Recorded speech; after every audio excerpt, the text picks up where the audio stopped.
पिपिली पाई पड़िला vote EVM machine रे प्रार्थी भाग्य सी किए हातेइब पिपिली आसन। पिपिली उपनिर्वाचन पाई 10 प्रार्थी एमानक भाग्य निर्धारण करिसेंती 2,29,998 जन भोटर। 348 बुथ रे होइतला मतदान। सकाळ 6:30 मकपोलिंग परे 7टारू विधिवत मतदान होइतला। 201टी संवेदनशील बुथ और 20टी आदर्श मतदान केन्द्र रे सुरुखुर रे होइतला भोट ग्रहण।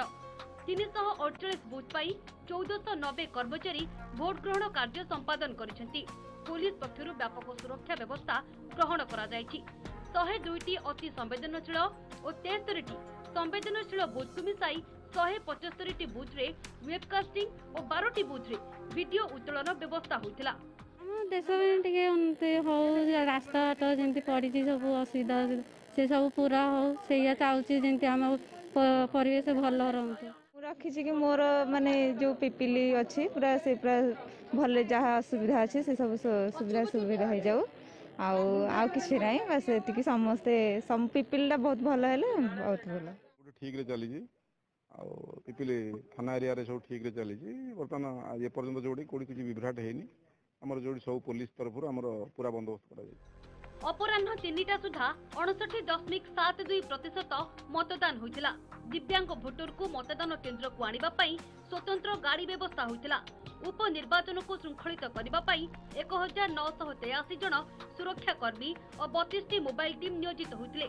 भोटर को सहित बीजेडी प्रार्थी रुद्र प्रताप महारथी, बीजेपी प्रार्थी आश्रित पटनायक और कांग्रेस प्रार्थी विश्वकेशन हरिचंदन महापात्र निज मत साब्यस्त करिसेंती।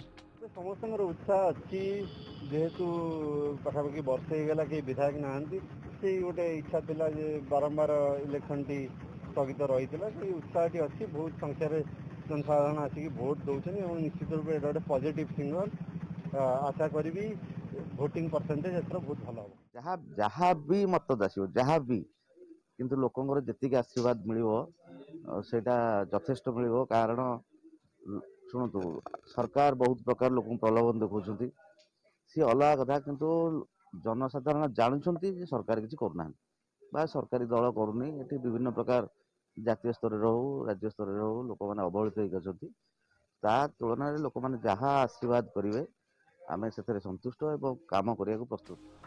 अपेक्षा अक्टोबर 3 तारिख को भोटर को किए अधिक पसंद आसिछंती ताहा फलाफल प्रकाश पर जणा पड़िबो।